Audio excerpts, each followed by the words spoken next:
A charitable millionaire gave out cookies, hot chocolate, and blankets to twins on Christmas. And the next day the police knocked on his door. Snow fell softly on the streets of London, covering the city with a quiet white mantle. Jean-Pierre Dubois, a 60-year-old man with graying hair and kind eyes, walked alone through the decorated streets on Christmas Eve. His expensive overcoat and elegant posture contrasted with the melancholy expression on his face. Festive lights twinkled in the shop windows, reflecting in Jean-Pierre's tired eyes. He sighed, feeling the weight of yet another lonely Christmas. Despite his fortune and the respect his philanthropic work had earned him, something always seemed to be missing this time of year.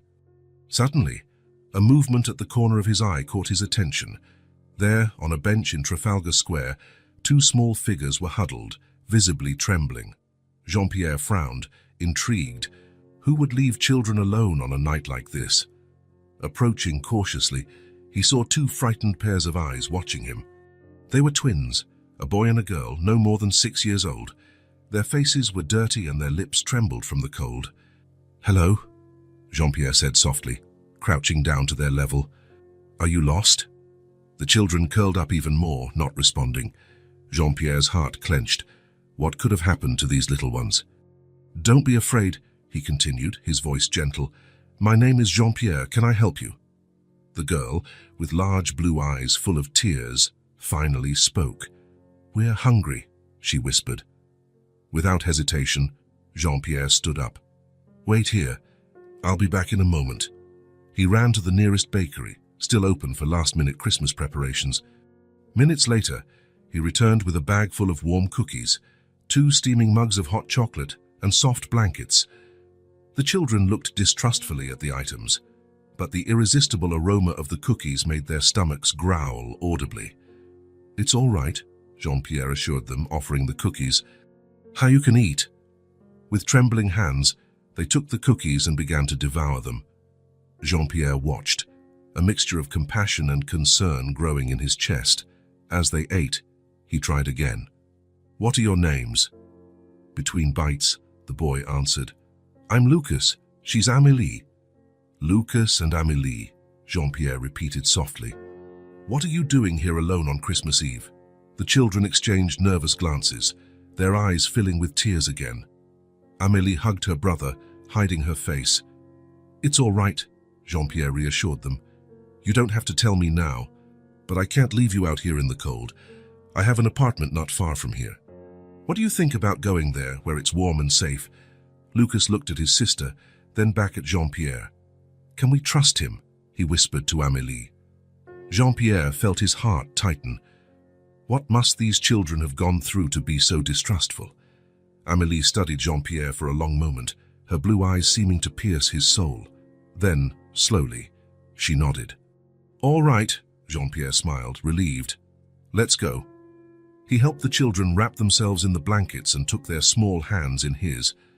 As they walked down the street illuminated by Christmas decorations, Jean-Pierre couldn't help but notice how their tiny hands clutched his firmly, as if afraid he might disappear at any moment. The doorman of the luxurious building where Jean-Pierre lived raised his eyebrows upon seeing his employer arrive with 2 ragged children, but made no comment. In the elevator, Jean-Pierre observed the twins through the mirror's reflection. Their faces were a mixture of fear, exhaustion, and a touch of hope. What had happened to them? Where were their parents? Why were they alone on Christmas Eve? When the elevator doors opened to the penthouse apartment, the children's eyes widened in astonishment. The panoramic view of London, all lit up and covered in snow, was breathtaking.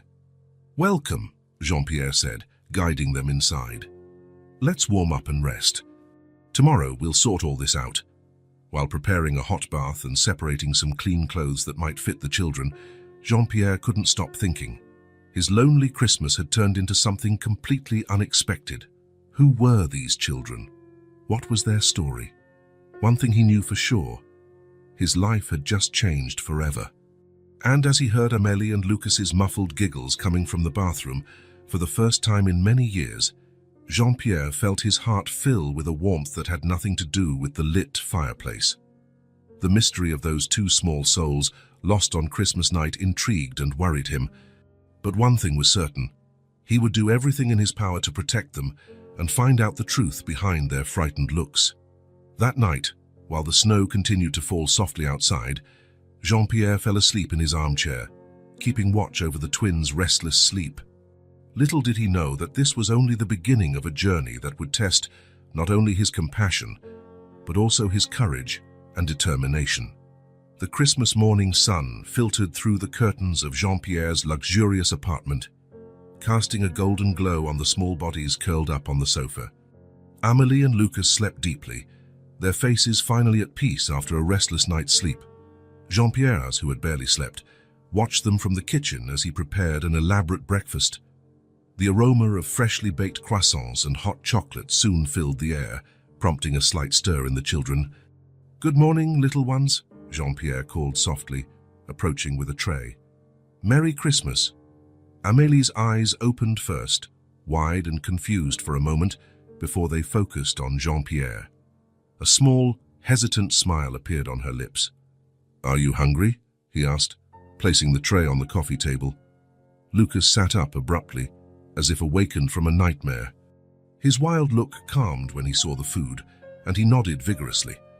As the children ate ravenously, Jean-Pierre sat in the opposite armchair, studying them attentively. Daylight revealed details the night had hidden: small bruises on Lucas's arms, a healed cut on Amélie's forehead. His heart clenched. "Children," he began gently once they finished eating, "can we talk a little about how you ended up in Trafalgar Square?" The silence that followed was heavy, laden with fear and hesitation. Amélie looked at Lucas, who bit his lip and lowered his gaze. "It's all right," Jean-Pierre assured them. "You're safe here. I just want to help." Amélie took a deep breath, her blue eyes filling with tears. "Our mother," she began, her voice trembling. "She left us there." Jean-Pierre felt as if he'd been punched in the stomach. "Your mother left you in the square." Lucas nodded, finally finding his voice. "She said she was going to buy food. Promised she would be right back. But she never came back," Amélie whispered, a tear running down her cheek. "How long did you wait?" Jean-Pierre asked, dreading the answer. "Many days," Lucas replied, his voice small and frightened. "We were so hungry and cold."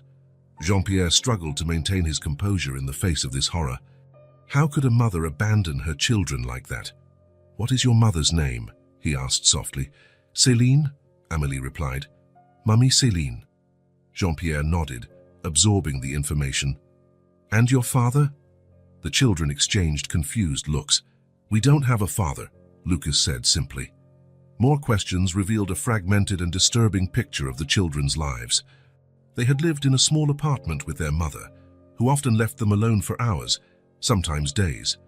Céline drank something that made her act strangely, screaming and breaking things. "She was very sad," Amélie explained, nervously fiddling with the hem of the borrowed shirt. "Sometimes she hugged us and cried, saying she was sorry," Lucas added. "Other times she shouted that she wished she never had us." Each word was like a knife to Jean-Pierre's heart. He fought to keep his voice calm and comforting. "You were very brave. It wasn't your fault, do you understand?" The children nodded hesitantly, but it was clear that years of neglect and emotional abuse had left deep scars. Jean-Pierre got up, unable to sit still. "I'm going to make some calls," he said. "We'll sort this out, I promise." In his office, Jean-Pierre dialed his lawyer's number, explaining the situation quickly. Then he called social services and the police. With each call, the gravity of the situation became clearer, as did the legal complexity of the case. Returning to the living room, he found Amélie and Lucas hugging on the sofa, looking out the window at snow-covered London. The scene of apparent normality painfully contrasted with the trauma just revealed. "Hey," he called softly, sitting down next to them. "I'd like to know more about you. What do you like to do?" Slowly, between halting stories of life with Céline, the children began to open up. Amélie loved drawing, her eyes shining as she spoke of colors and shapes. Lucas was fascinated by cars, able to identify models just by the sound of the engine. Jean-Pierre listened attentively, his heart breaking and warming at the same time. Despite everything they had been through, there was still a spark of innocence and hope in those abandoned little hearts. As the afternoon wore on, Jean-Pierre found himself increasingly involved with the twins. He took them on a tour of the apartment, showing them his art collection and the spectacular view of the city.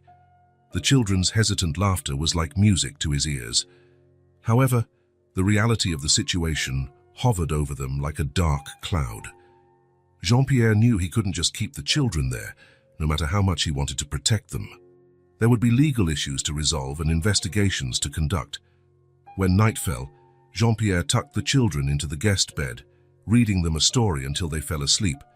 Watching their relaxed faces in slumber, he made a silent promise. "I won't abandon you," he whispered. "We'll find out what happened to your mother, and I'll do everything I can to ensure you're safe and happy." Back in his office, Jean-Pierre spent hours on the phone and online, researching custody laws, adoption procedures, and resources for traumatized children. His mind spun with possibilities and concerns. Where was Céline now? Why would she abandon her children? Was there more to this story than two innocent eyes could see? Jean-Pierre knew the following days would be crucial. He would have to navigate a maze of bureaucracy and emotions, always putting the well-being of Amélie and Lucas first. As he prepared to sleep, Jean-Pierre reflected on how his life had changed dramatically in less than 24 hours. The Christmas that began solitary and melancholy was now full of purpose and challenges. Lying in bed, he could hear the children's soft breathing in the next room. A feeling of protection and determination washed over him. No matter what happened, he would be there for Amélie and Lucas. They would no longer be abandoned hearts, not if Jean-Pierre Dubois could help it. The persistent sound of the doorbell echoed through the apartment, jolting Jean-Pierre from a restless sleep. He looked at the clock, 7:30 in the morning. Who could it be so early on the day after Christmas? Throwing on a robe, Jean-Pierre opened the door and was confronted by two police officers with serious expressions. "Mr. Jean-Pierre Dubois?" asked the taller one, his tone grave and authoritative. "Yes, that's me," Jean-Pierre answered, feeling a knot form in his stomach. "How can I help you?" "We received reports of two abandoned children in Trafalgar Square on Christmas Eve," explained the officer. "Witnesses say they saw a man matching your description taking them away. Do you know anything about this?" Jean-Pierre's heart raced. He knew this moment would come, but he hadn't expected it so soon. "Yes, officer," he began, keeping his voice calm. "I found the children last night. They were alone, cold and hungry. I brought them here to keep them safe." The officers exchanged skeptical looks. "And why didn't you contact the authorities immediately?" asked the second officer, his voice laden with suspicion. Before Jean-Pierre could answer, a noise came from the hallway. Amélie and Lucas, drawn by the voices, appeared, their eyes wide with fear at the sight of the police. "Who are they, Jean-Pierre?" Lucas asked, his voice trembling. "They are police officers," Jean-Pierre replied softly, extending his hand to the children. "It's all right." But Amélie and Lucas didn't seem convinced. In an instant, they ran to Jean-Pierre, clinging to his legs as if their lives depended on it. The scene didn't go unnoticed by the officers. Their expressions softened slightly, but suspicion remained. "Mr. Dubois, we need you to come with us for questioning," said the taller officer. "The children will be temporarily placed under social services care." "No!" Amélie shouted, tightening her grip on Jean-Pierre's leg. "We don't want to go!" Jean-Pierre felt his heart break. He knelt down, meeting the children's eyes. "Listen, little ones," he said softly. "I promise I'll fix this. You have to go with these officers for now, but I'll do everything I can to bring you back. Do you trust me?"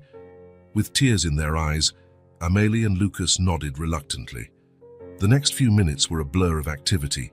Social workers arrived to take the children, who cried and struggled. Jean-Pierre felt as if his heart were being torn out watching them leave. At the station, Jean-Pierre was taken to a stark interrogation room. The detective who questioned him didn't seem impressed by his social status or philanthropic record. "Mr. Dubois, understand that your situation looks quite suspicious," said the detective, flipping through a folder. "A single man with no children takes two unknown kids to his home in the middle of the night. That raises a lot of red flags." Jean-Pierre took a deep breath, fighting to remain calm. "I understand your concern, detective, but I acted only with the intention of protecting those children. They were alone, scared, and freezing. What else could I do? Contacting the police immediately would be a good start, the detective countered. I acknowledge that I should have done that, Jean-Pierre admitted, but at that moment, my only concern was Amélie and Lucas's immediate well-being. The interrogation went on for hours. Jean-Pierre repeated his story several times, answering questions about his personal life, his motives, and his interaction with the children. He provided names of contacts who could vouch for his character and detailed what Amélie and Lucas had told him about their situation. Finally, exhausted and emotionally drained, Jean-Pierre was released, but with a clear warning that the investigation would continue. Leaving the station, he was greeted by a crowd of reporters. Apparently, the story of a philanthropic millionaire involved in a possible child kidnapping on Christmas had leaked to the press. Mr. Dubois, is it true you kidnapped 2 children on Christmas Eve? What is your relationship with these children? Do you deny allegations of improper behavior? The questions came from all sides, camera flashes momentarily blinding him. Jean-Pierre lowered his head and pushed through the crowd, refusing to comment. At home, he collapsed on the sofa, head in hands. How could an act of kindness have turned into something so complicated? More importantly, where were Amélie and Lucas now? Were they scared? Feeling betrayed? The phone rang, pulling him from his dark thoughts. It was his lawyer. Jean-Pierre, the situation is delicate but manageable, said the lawyer. The children are in a temporary social services shelter. I'm working to ensure you can visit them soon. And what about their mother? Jean-Pierre asked. Any news about Céline?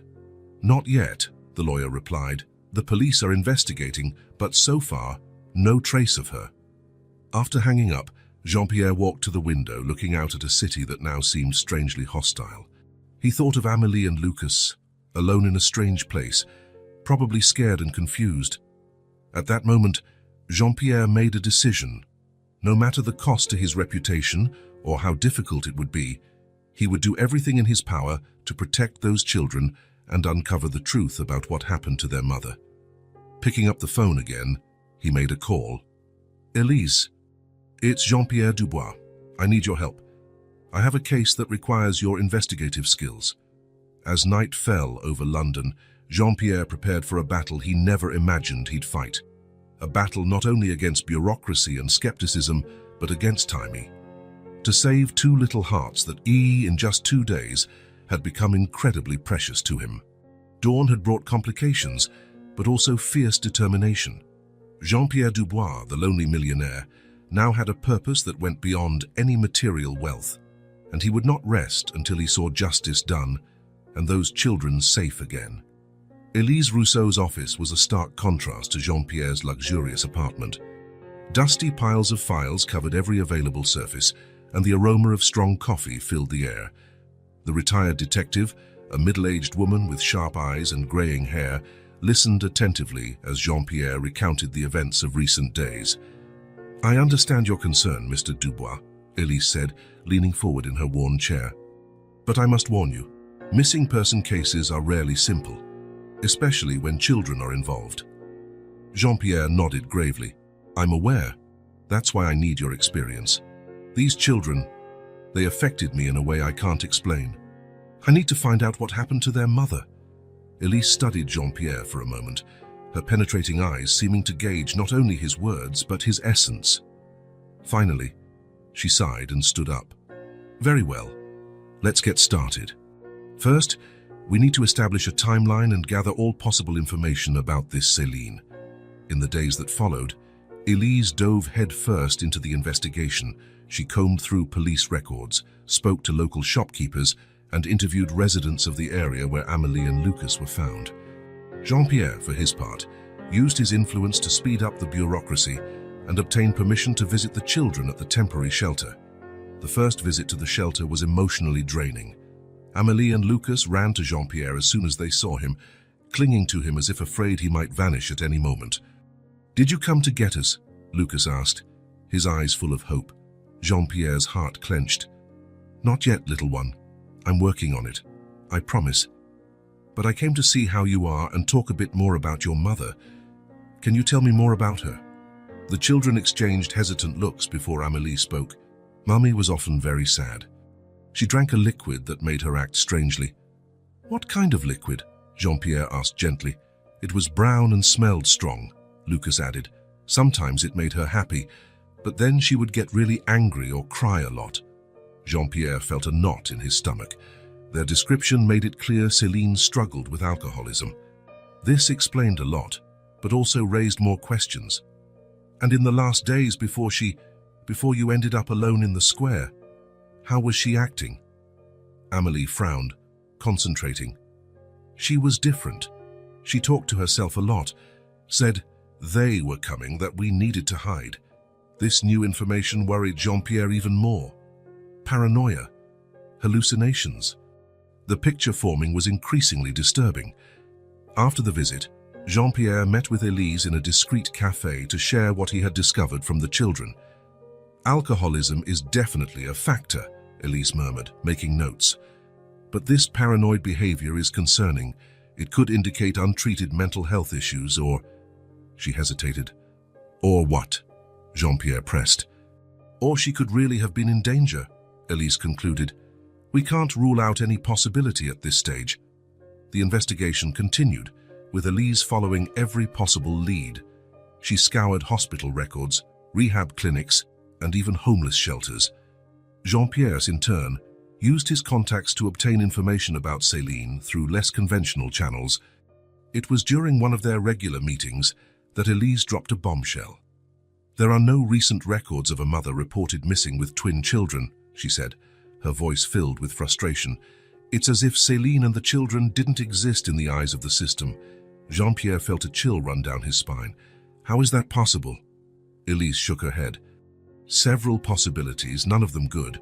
She could have been using a false name or Jean-Pierre insisted, dreading the answer. Or someone might have gone to great lengths to erase her tracks, Elise said grimly.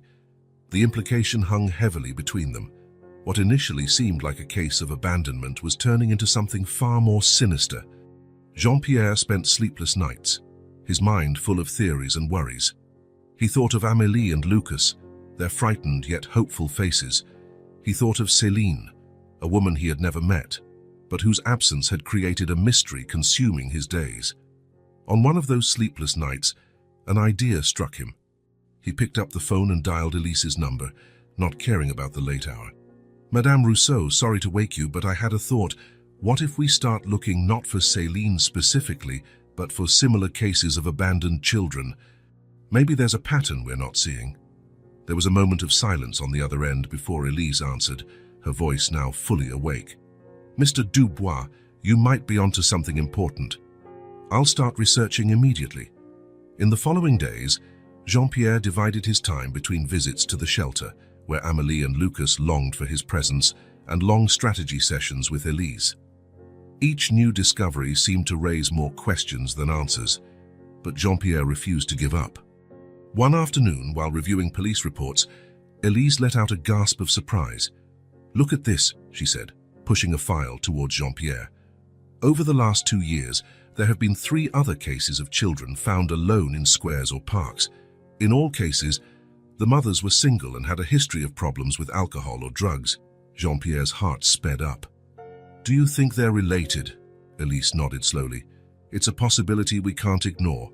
This might be bigger than we initially imagined. At that moment, looking at the scattered files and Elise's determined face, Jean-Pierre was sure he had stumbled upon something much larger than a simple search for a missing mother. He was about to uncover a mystery that could have ramifications beyond his comprehension. But one thing was certain. He would not stop until he discovered the truth, no matter where it led him. For Amélie, for Lucas, and for all the other children who might be in danger, Jean-Pierre was willing to go all the way. The search had only just begun, and the path ahead promised to be full of dangers and shocking revelations. But Jean-Pierre Dubois was ready to face every obstacle, driven by a determination he never knew he possessed until 2 abandoned little hearts crossed his path that fateful Christmas night. The sound of muffled crying echoed through the halls of the temporary shelter. Jean-Pierre, who had just arrived for another visit, felt his heart tighten as he recognized Amélie's voice. Guided by a social worker, He found the girl curled up in a corner, hugging her knees and sobbing. "Amélie," he called softly, kneeling beside her. "What happened, little one?" The girl raised her eyes, red and swollen. "I had a bad dream again," she whispered. Jean-Pierre opened his arms, and Amélie threw herself into them, clinging to him as if her life depended on it. He held her tightly, feeling her small body tremble. "Do you want to tell me about the dream?" he asked gently. Amélie hesitated, then began to speak, her voice broken by sobs. Mummy was shouting, breaking things. Her eyes were strange. She didn't look like Mummy. Jean-Pierre stroked the girl's hair, his heart breaking at the pain in her voice.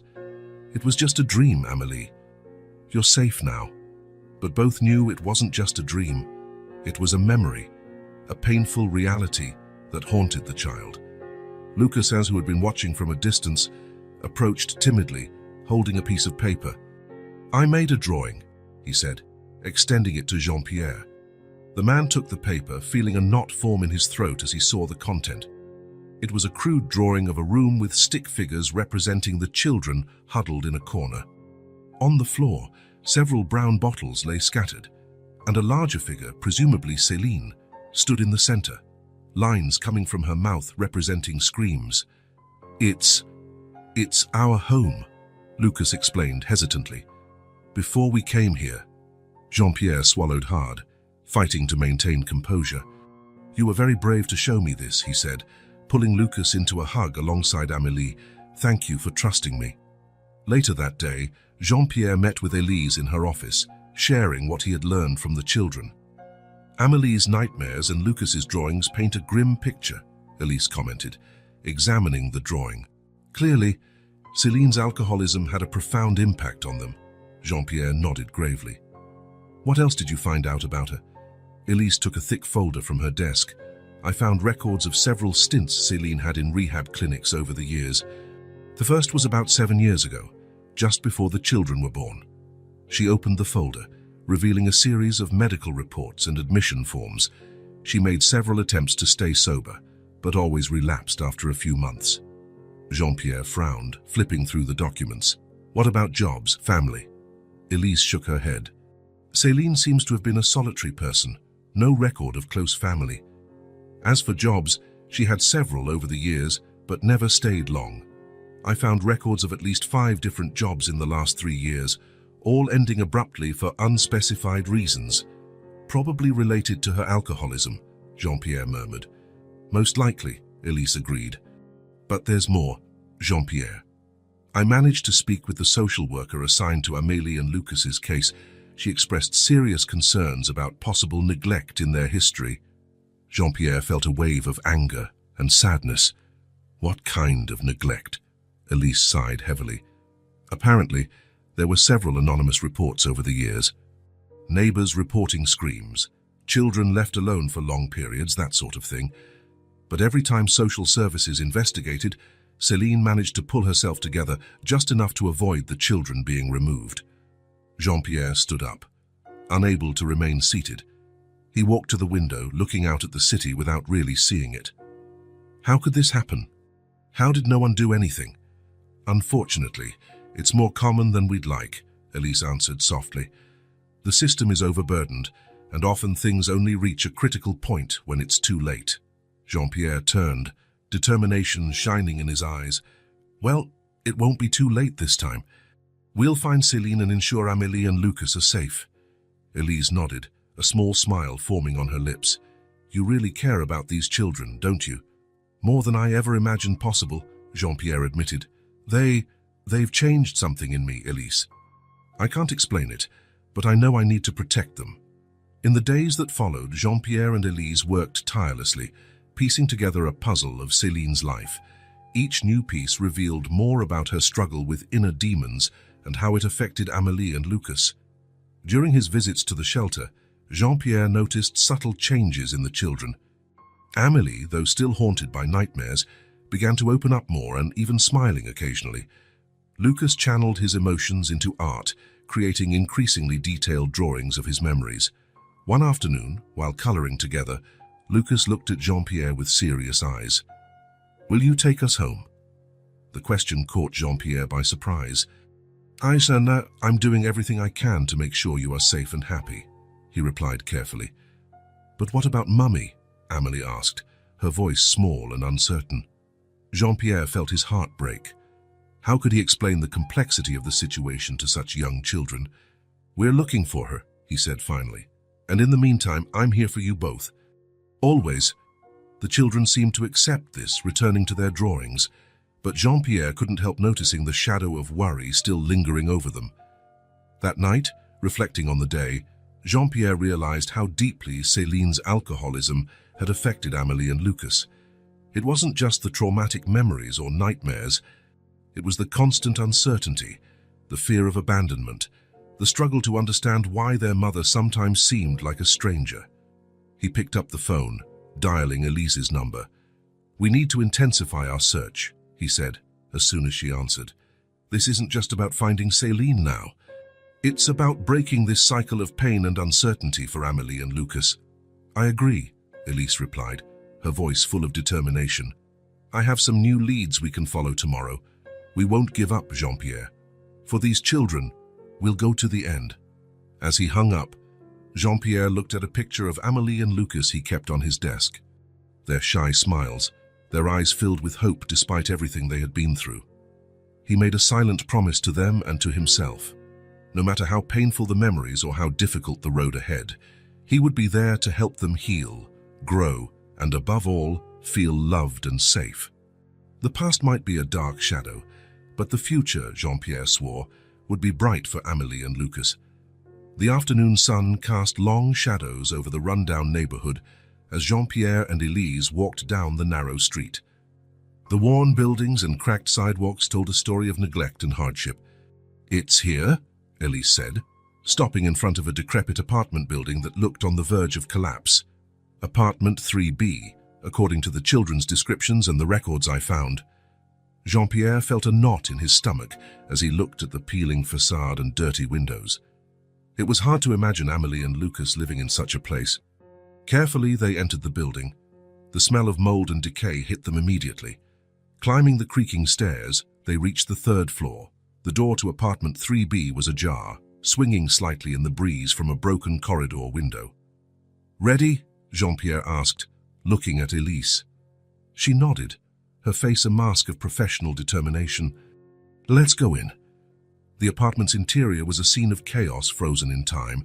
Cheap furniture was scattered around, some pieces broken, empty bottles covered almost every surface, confirming Lucas's drawings. Marks on the walls silently told stories of anger and despair. "My God," Jean-Pierre murmured, his heart heavy. "How can someone live like this?" Elise, who had seen similar scenes in her long career, answered softly, "Addiction does terrible things to people, Jean-Pierre. It turns their lives into a waking nightmare." They moved carefully through the apartment, documenting everything with photos and notes. The kitchen was a disaster of dirty dishes and spoiled food. The bathroom was no better, with expired medications scattered on the floor. It was when they reached the children's room that the atmosphere changed drastically. In stark contrast to the rest of the apartment, this room was an oasis of order and care. The beds were made, though with worn sheets. A few toys, well used, were organized on shelves. On the walls, colorful drawings created an improvised mural of hope. "They created their own sanctuary," Elise observed, her voice charged with emotion. Jean-Pierre approached one of the beds, noticing a worn teddy bear perched on the pillow. He picked it up gently, imagining Amélie or Lucas clinging to it during nights of fear and uncertainty. "We need to get these children out of here permanently," he said, his voice firm with resolve. Elise, examining a desk in the corner, called for his attention. "Jean-Pierre, come see this." She had found a stack of notebooks hidden in a drawer. Opening them, it quickly became clear they were Céline's diaries. Carefully, they began to read. The pages were filled with a shaky handwriting, sometimes almost illegible, other times painfully clear. It was a vivid record of Céline's struggle with alcoholism and her conflicted love for her children. Jean-Pierre read aloud a particularly wrenching passage. "Today I promised myself I'd stop drinking, for my angels, They deserve a better mother. But then Lucas knocked over a glass and the noise... God, the noise made me want to scream. Before I knew it, I was holding a bottle again. Why am I so weak? Why can't I be the mother they deserve? Elise placed a comforting hand on Jean-Pierre's shoulder, who struggled to hold back tears. It's a terrible disease, she said softly. Céline clearly loved her children, but the addiction was stronger. They continued reading, finding a pattern of recovery attempts, followed by devastating relapses. Céline wrote of her shame, her despair, and her constant fear of losing the children. One of the last entries, dated just a few weeks before Céline disappeared, caught Jean-Pierre's attention. They are watching me. I know it. I see their looks on the street, hear their whispers. They say they'll take my babies. I can't let that happen. I need to protect them, even if that means... No, I can't even think about it. But what if it's the only way? She was growing paranoid, Elise observed, frowning. This might explain why she left the children in the square. Maybe she thought she was protecting them from some imagined threat. Jean-Pierre nodded slowly, feeling emotionally drained. But where did she go afterward? Elise continued searching the apartment for clues. In the main bedroom, she made another disturbing discovery. Jean-Pierre, look at this, she called, holding a handful of crumpled papers found under the mattress. They were leaflets for homeless shelters and free rehab clinics. Some had addresses circled, with scribbled notes in the margins. Do you think she planned to seek help? Jean-Pierre asked, a spark of hope in his voice. Elise considered, it's possible. Or maybe she was considering these options in case she lost the apartment. Either way, it gives us some places to start looking. As they continued exploring, Jean-Pierre couldn't stop thinking about Céline. The woman in the diaries was so different from the monstrous figure he had initially imagined. She was broken, desperate, fighting demons that seemed invincible, yet she still loved her children deeply. Elise, he said finally, we need to find her. Not just for the children, but for her as well. She needs help. Elise looked at him with a mix of admiration and concern. Jean-Pierre, I understand how you feel, but I must remind you, our priority is the children's well-being. Finding Céline is important, but we can't lose sight of what's best for them. Jean-Pierre nodded slowly, recognizing the wisdom in her words. You're right, of course, but if we can help Céline too, we'll do our best, Elise assured him. But let's take one step at a time. When they finally left the apartment, the sun was setting, casting an orange glow over the worn neighborhood. Jean-Pierre felt emotionally drained, but also more determined than ever. What do we do now? He asked as they got into the car. I think it's time to share some of these discoveries with Amélie and Lucas, Elise replied. It might help them process their feelings and maybe give us more clues about Céline's whereabouts. That afternoon, at the shelter, Jean-Pierre and Elise sat with the children, carefully spreading out some of the photos and drawings they had found. The reaction was immediate and intense. Amélie picked up a photo of Céline smiling and hugged it to her chest, silent tears running down her face. Lucas, on the other hand, was fascinated by his sister's old drawings, pointing out details he remembered. That was Mummy's favorite blouse, he said, indicating a sketch. She said it brought luck. Jean-Pierre watched closely, noting every reaction, every whispered comment between the siblings. It was painful, but also cathartic. The children were, for the first time, truly talking about their life before the square. Amélie was the one who asked the question that hung in the air. Did you find Mummy? Jean-Pierre exchanged a glance with Elise before answering gently. Not yet, dear, but we're getting closer. Can you remember more about the last days with her? Any detail might be important. The children grew thoughtful for a moment. Then Lucas spoke up. She talked a lot about a special place. A place where we'd be safe. Amélie nodded vigorously. Yes, she said it was our secret, just ours. Jean-Pierre felt his heart race. Could this be the clue they were looking for? Do you remember anything else about this place? Any detail? The children frowned, concentrating.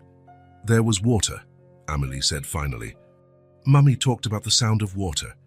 Elise took quick notes, her mind already working through the possibilities. "That's excellent, children. You're being very brave and helping us a lot." As they left the shelter, Jean-Pierre felt renewed despite the emotional turmoil of the day. The memories of the abandoned home, the children's reactions, all blended in his mind, forming a complex puzzle. "I think we're on the right track, Elise," he said, as they got into the car. "Each piece we find brings us closer to Céline." Elise nodded, a small smile on her lips. "I agree, and our next stop is that convenience store. Who knows what else we'll discover?"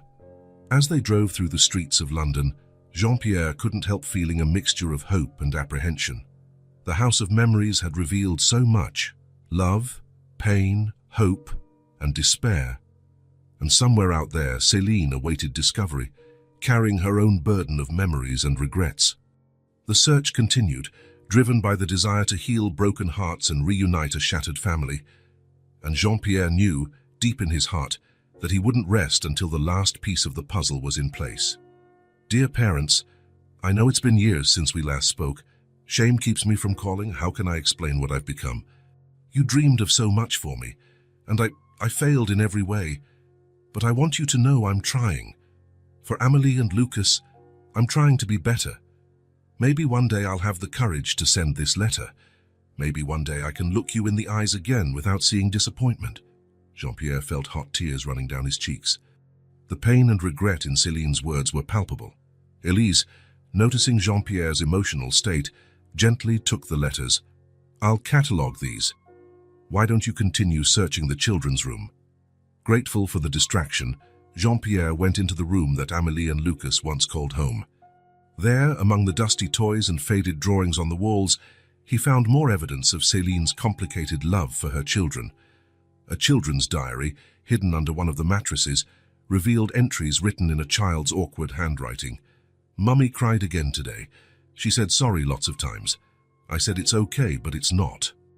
I wish she'd stop drinking that bad liquid." Jean-Pierre closed the diary, his heart heavy. The children had carried a burden no child should bear.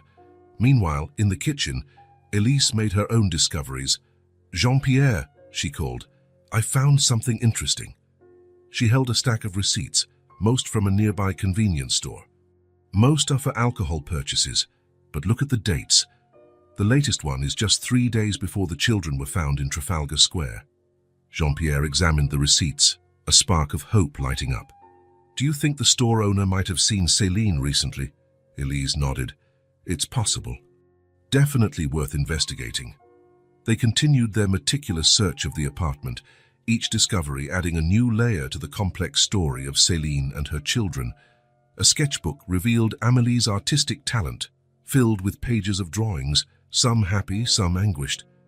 A dusty trophy showed that despite everything at home, Lucas had tried hard at school.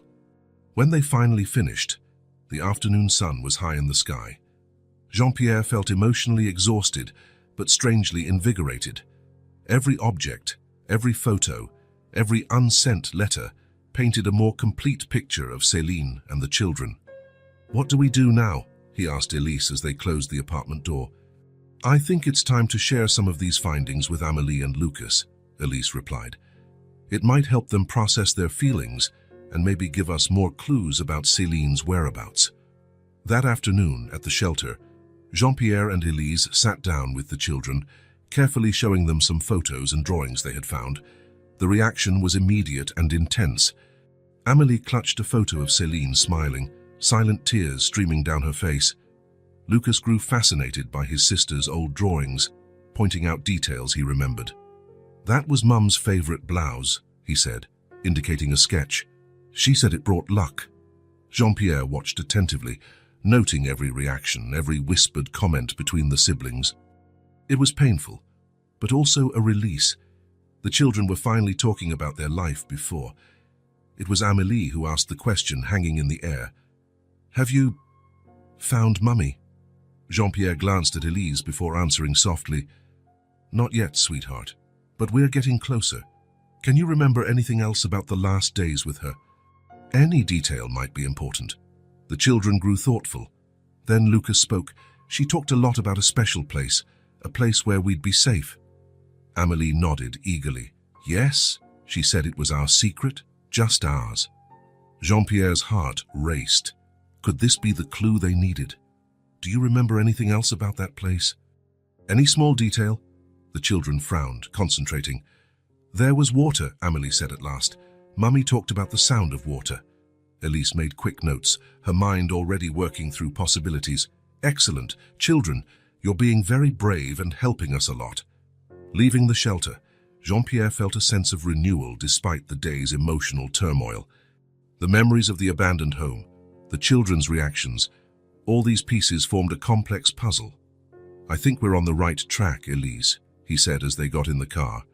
Every piece we find brings us closer to Céline. Elise nodded, a small smile on her lips. I agree, and our next stop is that convenience store. Who knows what else we might learn? As they drove through London streets, Jean-Pierre couldn't help feeling a mixture of hope and apprehension. The House of Memories had revealed so much: love, pain, hope, and despair. Somewhere out there, Céline awaited discovery, carrying her own burden of memories and regrets. The search continued, fueled by the desire to heal broken hearts and reunite a shattered family. Jean-Pierre knew, deep down, that he wouldn't rest until every last piece of the puzzle was in place.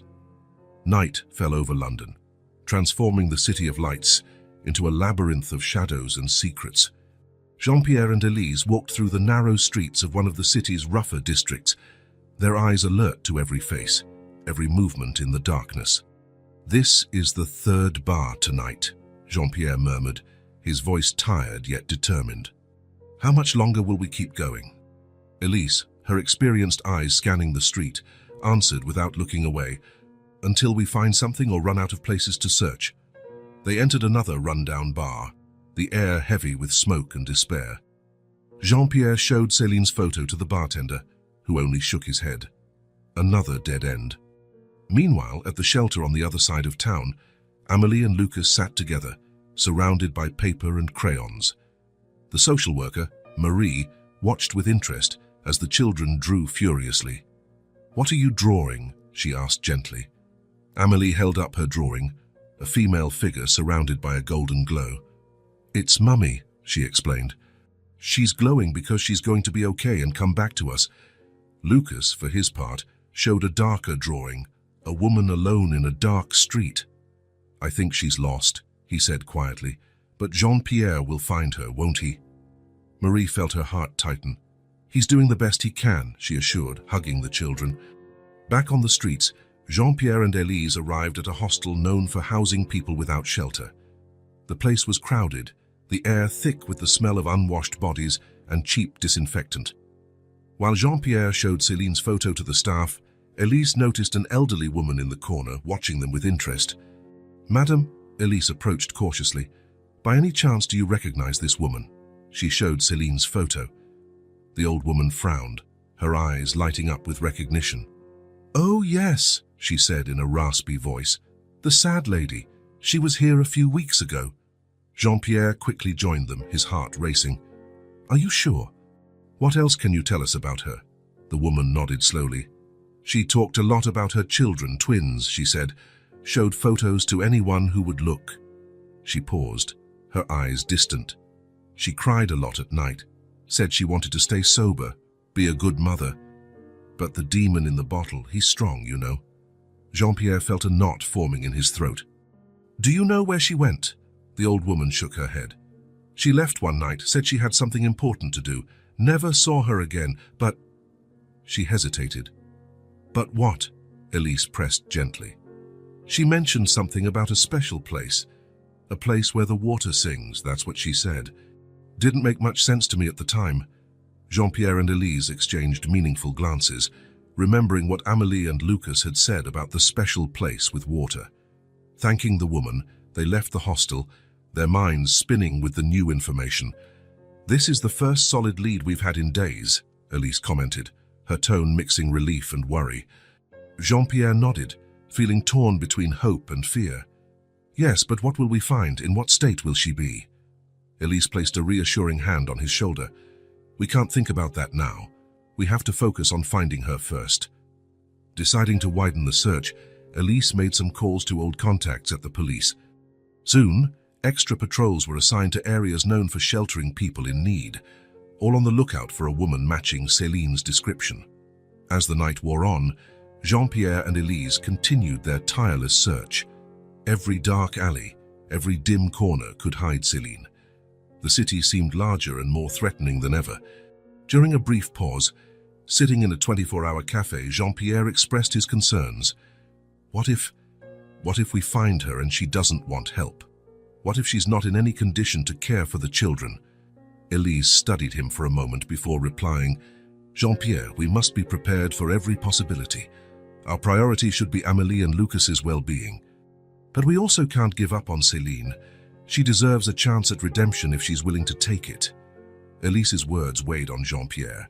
He thought of the children, their drawings full of hope and fear.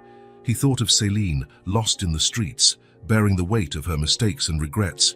You're right, he said finally. No matter what we find, we have to do what's best for all of them.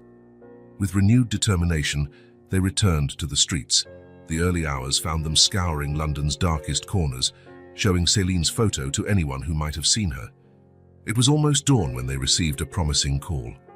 One of Elise's police contacts had received a report of a woman matching Céline's description, seen near a fountain in Hyde Park. The water sings, Jean-Pierre murmured, recalling the old woman's words. Without wasting time, they headed for the park. The sky was turning pink as they arrived, the garden still quiet and empty except for a few early joggers. They approached the fountain, hearts pounding with anticipation, and there, huddled on a nearby bench, was a familiar figure. Céline, Jean-Pierre called softly. The woman raised her head, her red, swollen eyes widening with surprise and fear. For a moment, no one moved.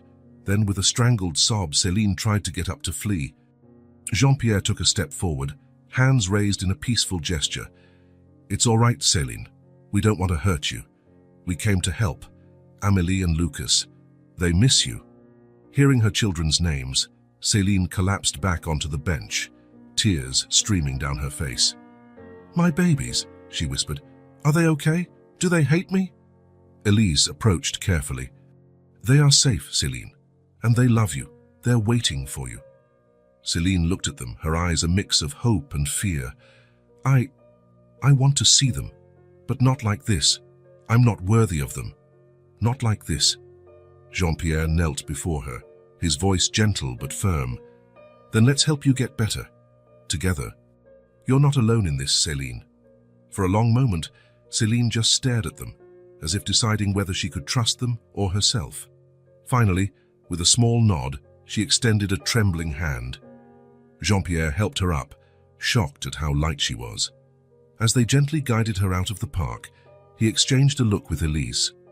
Both knew this was only the first step in a long journey, but as the sun rose over London, bringing a new day full of possibilities, Jean-Pierre felt a wave of hope. They had found Céline. Now, the real work of healing and reunion could begin. Somewhere in the city, two children slept on, their dreams finally free of nightmares, as if they could sense their mother had been found, and that, maybe, just maybe, things would finally start to get better. The alley was narrow and foul-smelling, hidden between two abandoned buildings in a London suburb. Jean-Pierre and Elise advanced cautiously, their eyes searching every shadow, every heap of trash. The tip they'd received from a local homeless man led them here, with the promise that a woman matching Céline's description had been seen in recent days.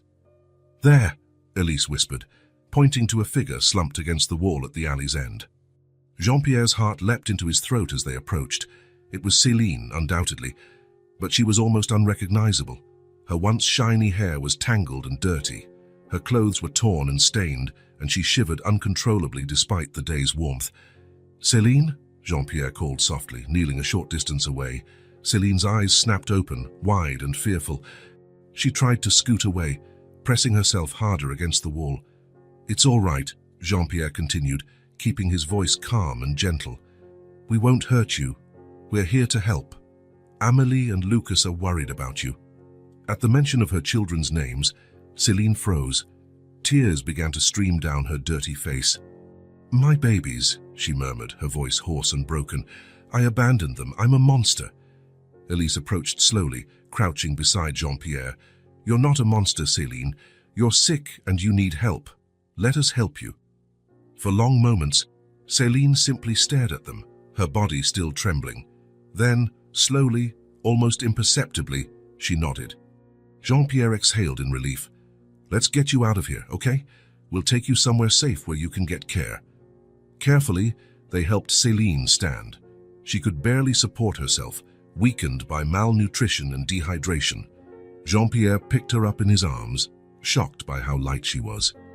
On the way to the hospital, Elise made several calls, handling the legal formalities and informing authorities of Céline's whereabouts. Jean-Pierre, for his part, kept his eyes on Céline, who had fallen into a restless sleep in the back seat. At the hospital, a medical team was waiting. They quickly took Céline for evaluation, leaving Jean-Pierre and Elise in the waiting room. "What do we do now?" Jean-Pierre asked, running his hands through his hair in frustration and concern. Elise placed a comforting hand on his shoulder. "Now we wait. The doctors will do what they can for her. In the meantime, we need to think about how to handle the children." Jean-Pierre nodded, feeling the weight of responsibility. "How do we tell them? They'll want to see her immediately, but in her current state. Maybe it's best to wait until she's a bit more stable," Elise suggested. "We can tell the children we found her and that she's receiving help, but without going into detail yet." After what felt like an eternity, a doctor approached them. His expression was serious. "Mr. Dubois, I'm Dr. Moreau. I'd like to speak with you about Ms. Céline." Jean-Pierre stood up immediately. "How is she, doctor?" Dr. Moreau sighed. "She's stable, but her condition is serious. Severe malnutrition, dehydration, and signs of prolonged alcohol abuse. We also suspect potential liver issues. We'll need more tests." Jean-Pierre felt his heart sink. "What's the next step?" "I strongly recommend admission to a rehabilitation clinic once she's medically stable," the doctor replied. "The road to recovery will be long and difficult. She'll need constant support." Jean-Pierre nodded firmly. "I'll make the necessary arrangements. Cost is no issue. I want her to receive the best possible treatment." In the days that followed, Jean-Pierre divided his time between the hospital, where Céline slowly began to recover physically, and the shelter, where Amélie and Lucas waited. On the advice of professionals, he told the children a softened version of the truth. "We found your mother," he said gently, as the twins looked at him with hope and fear. "She's sick and needs to stay in the hospital for a while to get better, but she loves you very much and is eager to see you when she's stronger." Amélie and Lucas absorbed the news in silence, their small faces reflecting a complex mix of emotions. "Can we visit her?" Lucas finally asked. Jean-Pierre hesitated. "Not yet, little one. The doctors need to take care of her first. But I promise, as soon as it's possible, I'll take you to see her." As the children processed the news, Jean-Pierre faced a whirlwind of his own emotions. Relief at having found Céline, concern for her health, anxiety about the children's future, and a growing determination to see this family reunited and healed. The path ahead would be long and full of obstacles, he knew. Céline's recovery would require strength, patience, and constant support. The children would need time to adjust and rebuild their relationship with their mother, but looking at Amélie and Lucas, seeing the hope in their eyes despite everything, Jean-Pierre felt certain in his heart. No matter how difficult it was, he would be there for this family every step of the way. From rock bottom, there was only one direction, upwards, towards light and healing. Morning sunlight filtered through the curtains of the rehabilitation clinic, casting a gentle glow over Céline's pale face. She sat on the edge of the bed, her eyes fixed on a photo of Amélie and Lucas that Jean-Pierre had brought. Her hands trembled slightly, a constant reminder of her battle against addiction. "How are you feeling today?" Jean-Pierre asked softly, taking a seat in the chair beside the bed. Céline raised her eyes, a mixture of shame and gratitude in her gaze. "Physically or emotionally?" she responded with a sad smile. "Physically, I'm better. Emotionally, it's a roller coaster." Jean-Pierre nodded understandingly. In the weeks since her admission, he had witnessed Céline's ups and downs, days of determination followed by nights of despair and regret. "The doctors say you're making remarkable progress," he encouraged her. And Amélie and Lucas ask about you every day. At the mention of her children, Céline's eyes filled with tears. How are they, really? Jean-Pierre hesitated, weighing honesty and kindness. They're adjusting. There are good days and bad days. They miss you, but they're also confused and sometimes angry. Céline nodded slowly, absorbing the information.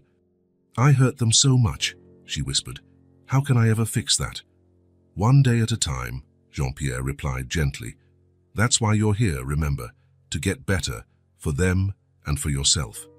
Meanwhile, at the shelter, Amélie and Lucas were having a session with the child psychologist, Dr. Sophie. The news that their mother had been found and was receiving treatment had unleashed a torrent of emotions. I'm glad Mum is safe, Amélie said, drawing furiously on a piece of paper. But what if she leaves us again? Lucas, stacking blocks, suddenly knocked them over. She promised she'd come back before. Why should we believe her now, Dr. Sophie observed the children closely. It's normal to feel mixed emotions, she explained. You love your mother, but you're also hurt and scared. All of these feelings are valid. Back at the clinic, the medical team discussed Céline's progress with Jean-Pierre. She's responding well to treatment, Dr. Leclerc explained, but the journey is far from over. We're working not only on physical detoxification, but also on the underlying emotional issues that led to her addiction. What about a reunion with the children? Jean-Pierre asked. Dr. Martinez, the team psychologist, intervened. We're gradually preparing Céline for that. It's crucial that she be emotionally stable before a reunion. We also recommend family therapy sessions before and after.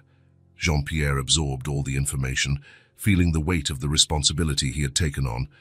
He wondered if he was doing the right thing by involving himself so deeply. That night, he met with Elise at a cafe near the clinic. How are you handling all this, Jean-Pierre? Elise asked, studying his tired face. He sighed deeply. Honestly, I'm exhausted, emotionally and physically, but I can't walk away. Those children, Céline, they've become so important to me. Elise nodded sympathetically. You've grown attached to them. It's natural, but it also brings complications. What kind of complications? Jean-Pierre asked, though he suspected the answer. Legal ones, to start with, Elise explained. You have no official ties to this family. If Céline fully recovers, she'll have every right to regain full custody. And if she doesn't, well, authorities might question your ongoing involvement. Jean-Pierre felt a knot form in his stomach. The thought of being separated from Amélie and Lucas was too painful to consider. And emotionally, Elise continued, you need to prepare for all scenarios, including stepping back if it's best for the family. Jean-Pierre knew Elise was right, but the truth was hard to accept. What do you think I should do? Elise thought for a moment before answering. Keep offering your support, but start thinking long-term. Maybe it's time to consult a family law attorney to understand your options and limitations. In the following days, Jean-Pierre continued his routine, visiting the clinic and the shelter. He watched Céline's slow but steady progress and observed subtle changes in Amélie and Lucas's behavior. One afternoon, as he read them a story at the shelter, Lucas looked at him seriously. Jean-Pierre, he asked, are you going to stay with us even after Mum comes back? The question caught Jean-Pierre off guard. He hesitated, aware of the weight of his answer. I'll always be here for you, in one way or another, he finally replied. But the most important thing is that your mother is working very hard to get better and come back to you. Amélie, who had been listening closely, added, Can we have you and Mummy? Jean-Pierre's heart clenched at the innocence and hope in her voice. We'll see how things unfold, dear, he said softly. What matters is that you are both loved and cared for. Leaving the shelter that night, Jean-Pierre knew he had difficult decisions ahead, but gazing at the stars in London's sky, he made a silent promise. No matter what happened, he would do everything possible to ensure a better future for Amélie, Lucas, Das and Céline. The long road back had only just begun, but Jean-Pierre was determined to travel it to the end wherever it led him. The autumn sun bathed the rehabilitation clinic's visiting room in a golden light, creating an almost unreal atmosphere for what was about to happen. Céline, hands trembling slightly, nervously adjusted her blouse. 3 months of intensive treatment had transformed the broken woman Jean-Pierre found into someone almost unrecognizable, healthier, stronger, with a determined glow in her eyes. "Are you ready for this?" Jean-Pierre asked gently, placing a reassuring hand on Céline's shoulder. She took a deep breath, nodding, "As ready as I can be." "My God, Jean-Pierre, what if they hate me?" Before he could answer, the door opened. Amélie and Lucas entered hesitantly, their eyes wide and fixed on Céline. For a moment, no one moved or spoke. Then, with a strangled sob, Céline opened her arms. "My babies." The children ran to her, the 3 of them merging into a tight embrace, tears flowing freely. Jean-Pierre watched, feeling his own throat tighten with emotion. "Mummy, are you going to be okay now?" Amélie asked, her voice small and hopeful. Céline stroked her daughter's hair. "I'm working very hard to get better, my love. I promise I'm doing my best." Lucas, always the more cautious one, stepped back, studying his mother's face. "You're not going to leave us again?" The question hit Céline like a punch. She swallowed hard, fighting to keep her composure. "Never again, Lucas. I'm here to stay, if you both will have me." The rest of the visit was an emotional roller coaster. Moments of joy and connection interspersed with tough questions and uncomfortable silences. Jean-Pierre observed, ready to intervene if necessary, but allowing the family to navigate this crucial moment on their own. When the children finally left, promising to return soon, Céline collapsed into a chair, exhausted but visibly relieved. "They don't hate me," she whispered, almost in disbelief. Jean-Pierre smiled, feeling optimistic for the first time in months. "Of course not. They love you, Céline. They always have." In that calm moment following the emotional storm, the unexpected happened. The door to the visiting room opened abruptly, and a man entered, his eyes scanning until they fixed on Céline. "Antoine?" Céline gasped, her face losing all color. Jean-Pierre stood up instinctively, placing himself between Céline and the newcomer. "Who are you?" he demanded. The man, Antoine, ignored Jean-Pierre, his gaze locked on Céline. "So it's true. You're alive. And the children?" Céline seemed in shock. "How? You were supposed to be dead. They told me you were dead." Jean-Pierre intervened, his voice firm. "Sir, I must ask you to leave. This is a private visit." "I'm the children's father," Antoine interrupted, finally looking at Jean-Pierre, "and I'm here to claim my rights." The room fell silent in stunned disbelief. Céline trembled visibly, all the confidence she had moments ago evaporating. "You abandoned us," she finally managed, her voice shaking. "Years ago. Why now? Why come back now?" Antoine sighed heavily. "It's a long story. Debts, dangerous people. I had to disappear to protect you, but now I'm back, and I want my family back." Jean-Pierre felt his world spin. All their progress, all their plans, they were now threatened by this unexpected development. "I think we all need to calm down," he said, trying to keep his voice steady. "There's a lot to discuss, but this is neither the time nor the place."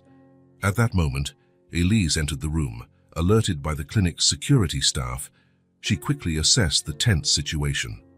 "Sir," she addressed Antoine, "I strongly suggest you leave now. We can arrange a proper meeting to discuss this situation, but at the moment, you are disrupting a patient's treatment." Antoine hesitated, his eyes flicking between Céline and the others. Finally, he nodded stiffly. "Fine, but this isn't over. I'll be back with my lawyer. Those are my children too." After Antoine left, Céline broke into uncontrollable sobs. Jean-Pierre hugged her, giving Elise a worried glance. "We need to act quickly," Elise said, already dialing her phone. "I'll start digging into Antoine's past immediately. Jean-Pierre, stay with Céline. She can't relapse now." In the hours that followed, the clinic turned into a crisis center. The medical team was called to evaluate Céline's emotional state, while Jean-Pierre and Elise worked frantically to understand this new dynamic. "What about the children?" Jean-Pierre asked, realization hitting him. "How do we tell them?" Elise sighed heavily, very carefully. "They've already endured so many changes. This could destabilize them completely." As night fell, Jean-Pierre found himself alone for a moment, looking out the clinic's window at London's lights. He felt lost, questioning his place in this family he'd come to care so much about. "What do I do now?" he murmured to himself. "Where do I fit in all this?" There were no easy answers. Antoine's unexpected return had thrown everything into chaos, but one thing Jean-Pierre knew for certain: he would not abandon Céline, Amélie, and Lucas now. No matter what lay ahead, he would fight for them. With that resolve in mind, he turned to face the challenges the coming days would surely bring. The battle for the family he had grown to love was only beginning. Lawyer Maître Dupint's office buzzed with activity. Jean-Pierre, Elise, and a team of attorneys were gathered, discussing strategies and reviewing documents. Antoine's return had unleashed a legal storm that threatened to engulf everyone. "The situation is delicate," Maître Dupont explained, his tired eyes behind glasses. "Antoine has legal rights as the biological father, but his prolonged absence works against him. On the other hand, Céline's condition and recent history are also problematic." Jean-Pierre ran a hand through his hair, frustrated. "What about the children? Shouldn't they be the priority here?" "Legally, their well-being is paramount," the lawyer assured, "but defining what's best in this complex situation is where it gets tricky." Meanwhile, at the rehabilitation clinic, Céline faced her own battle. Antoine's return had shaken her recovery, bringing back old traumas and insecurities. "I'm scared," she confessed to her therapist, Dr. Moreau. "What if I'm not strong enough? What if the pressure is too much and I relapse?" Dr. Moreau looked at her firmly. "Céline, you are stronger than you think. Remember everything you've overcome. This is just another challenge, and you have allies by your side." At the shelter, Amélie and Lucas struggled to process the news about their father. The social worker, Marie, tried to help them navigate their turbulent emotions. "I don't even remember him," Lucas murmured, hugging his teddy bear. "How can he be our father?" Amélie, on the other hand, oscillated between curiosity and fear.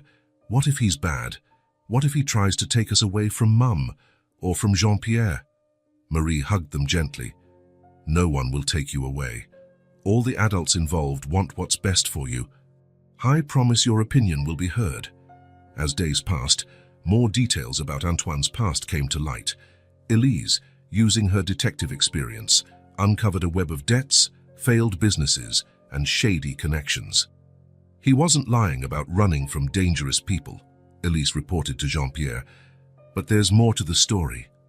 Antoine seems to have a pattern of making impulsive choices and then running from the consequences." Jean-Pierre absorbed the information, feeling a mix of pity and anger for Antoine. Does he really think he can just come back and claim a family he abandoned? The legal battle intensified as Antoine hired his own lawyers, demanding visitation rights. Jean-Pierre, acting as a de facto guardian, resisted, insisting that any contact be gradual and supervised. Finally, the custody hearing day arrived. The courtroom was tense, emotions running high. Céline, pale but determined, sat beside her lawyer. Antoine, in an ill-fitting suit, looked nervous but resolute. Jean-Pierre, in the middle, felt the weight of his self-imposed responsibilities. The judge, a middle-aged woman with perceptive eyes, listened attentively to each party. Antoine spoke first, his voice trembling with emotion. "I know I made terrible mistakes, but I love my children.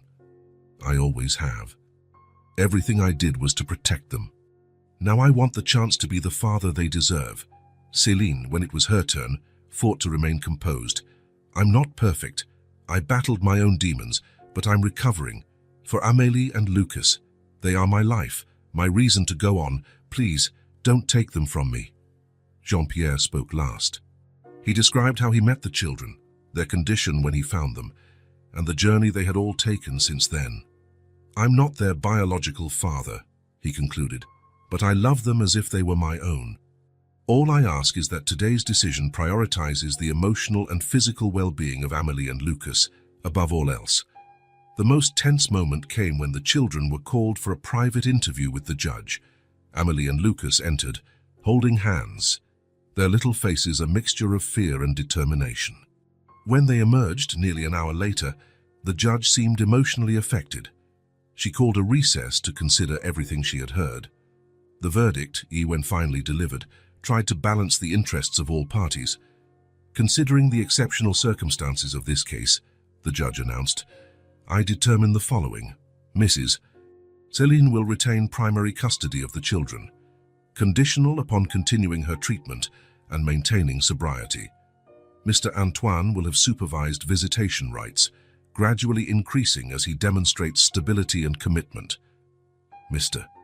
Jean-Pierre Dubois, given his proven importance in the children's lives, is granted legal guardian status, allowing him to continue actively participating in their lives and decisions. The courtroom erupted in mixed reactions. Céline wept with relief. Antoine seemed torn between disappointment and hope, and Jean-Pierre felt a rush of conflicting emotions. As people began to disperse, Jean-Pierre found himself face to face with Antoine. Thank you, Antoine said unexpectedly, for taking care of them when I couldn't or wouldn't.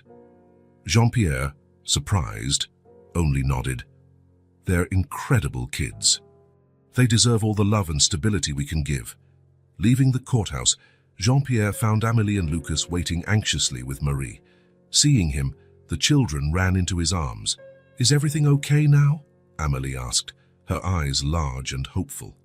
Jean-Pierre hugged them tightly, feeling the weight and joy of his new official responsibility. It will be, he promised. We'll all work to make it okay. Walking together out of the courthouse, toward an uncertain but full of possibility future, Jean-Pierre reflected on the extraordinary journey that had brought him here. The battle for the family was not over. In many ways, it was only beginning. But for the first time in months, he felt true hope blooming in his heart. This improvised and imperfect family, united by love and adversity, now had a real chance at healing and happiness, and Jean-Pierre was determined to do his part to make that a reality. The golden autumn leaves danced in the air, symbolizing the changes unfolding in the lives of Céline, Antoine, Amélie, Lucas, and Jean-Pierre. The judge's decision, proposing shared custody with strict conditions, had set the stage for a new chapter in their intertwined lives. Céline, determined to maintain her sobriety and prove her worth as a mother, dove even deeper into her treatment. Therapy sessions now included not only her struggle against addiction, but also the complexities of co-parenting with Antoine and navigating their new family dynamics. It's hard, she admitted to Jean-Pierre during one of his regular visits to the clinic. Some days the weight of it all feels crushing. But then I think of Amélie and Lucas, and I find strength I never knew I had. Antoine, for his part, faced his own challenges. Rebuilding a relationship with children who barely knew him was daunting. His first supervised visits were tense and awkward. They look at me like I'm a stranger, he confided to his counselor, and in a way, I am. How can I make up for years of absence? The counselor's answer was patience, consistency, and time. Antoine began showing up religiously for every scheduled visit, always with small gifts and stories about his life. Slowly, very slowly, the children began to lower their guard. Jean-Pierre, now officially recognized as a guardian, found himself in a delicate role as mediator and supporter. He was there for Céline in her moments of doubt, for Antoine when frustration threatened to overwhelm him, and always, always, for Amélie and Lucas. How do you feel about all this? He asked the children during a walk in the park, about 2 months after the court's decision. Lucas kicked a stone, thoughtful. It's weird, he admitted. Having a dad all of a sudden. Sometimes it's nice, but sometimes it's scary, Amélie completed, holding Jean-Pierre's hand tightly. What if he goes away again? Or if Mum gets sick again? Jean-Pierre knelt down, meeting their eyes. It's normal to be afraid. A lot has changed. But I want you to know something. No matter what happens, I will always, always be here for you. And your Mum and Dad are working hard to be the best versions of themselves for you. Months passed, bringing small triumphs and inevitable setbacks. Céline had a moment of weakness during a stressful holiday, almost succumbing to the temptation to drink. But Jean-Pierre's quick intervention and the support of her group at the clinic kept her on track. Antoine, struggling to balance his desire to be a father with financial realities, accepted Jean-Pierre's offer of a job at one of his companies. The gesture not only provided Antoine stability, but also began to build a bridge of trust between the two men. Amélie and Lucas, as children often do, adapted to their new reality with surprising resilience. There were tears and moments of anger, of course. Nights when Amélie cried for her mother even when Céline was just a phone call away. Days when Lucas refused to speak to Antoine, hurt by years of absence. But there were also laughter, hugs, and genuine moments of connection. One day, during a trip to the zoo, the first outing with the whole family together, Amélie took Céline's and Antoine's hands, pulling them to see the penguins. The look of surprise and joy the parents exchanged over their daughter's head did not go unnoticed by Jean-Pierre, who watched from a distance, smiling. As the year drew to a close, the transformation in all of them was remarkable. Céline, now in an advanced stage of recovery, started working part-time as a counselor for others battling addiction. Her face, once marked by despair, now shone with a calm determination. Antoine, though still grappling with his past, had become a stable and reliable presence in the children's lives. He never missed a school meeting or a school play, determined to make up for lost time. And Jean-Pierre, he watched it all unfold with a mix of pride, love, and a touch of melancholy. His role was changing, evolving from a rescuer to something more subtle, yet no less important. When Christmas came, marking a year since that fateful night he found two children alone in Trafalgar Square, Jean-Pierre organized a celebration at his home. The tree glowed with colorful lights, the aroma of roast turkey filled the air, and the sound of laughter, something that seemed impossible a year ago, echoed through the halls. Céline, Antoine, Amélie, and Lucas arrived together, their cheeks rosy from the cold and excitement. The children ran to hug Jean-Pierre, almost knocking him over with their enthusiasm. "Merry Christmas, Jean-Pierre," they shouted in unison. The evening was filled with precious moments. Antoine, nervous but determined, read The Night Before Christmas to the children, his voice gaining confidence with each page. Céline, tears in her eyes, toasted to family and new beginnings. Jean-Pierre, observing everything, felt his heart overflow with emotion. After dinner, as the adults chatted in the living room, Amélie and Lucas approached Jean-Pierre with a large envelope. "We made something for you," Amélie said shyly. Inside the envelope was an elaborate drawing. In it, Amélie and Lucas stood at the center, holding hands. Céline and Antoine were on one side, smiling, and on the other side, as big and important as the others, was Jean-Pierre. "It's our family," Lucas explained. "Our big, weird family, but it's ours." Jean-Pierre felt tears forming in his eyes. "It's perfect," he whispered, hugging the children. "Absolutely perfect." Later that night, after everyone had gone, Jean-Pierre sat alone in his living room, contemplating the drawing and reflecting on the extraordinary year he had lived. A single act of kindness on a cold Christmas night had triggered a series of events that transformed not only his life, but also the lives of 4 other people in ways he never could have imagined. In that moment, looking at the drawing of this extended family, an idea began to form in Jean-Pierre's mind. A way to expand the impact of that initial kindness, to touch even more lives. In the months that followed, Jean-Pierre worked tirelessly to establish the New Beginnings Foundation.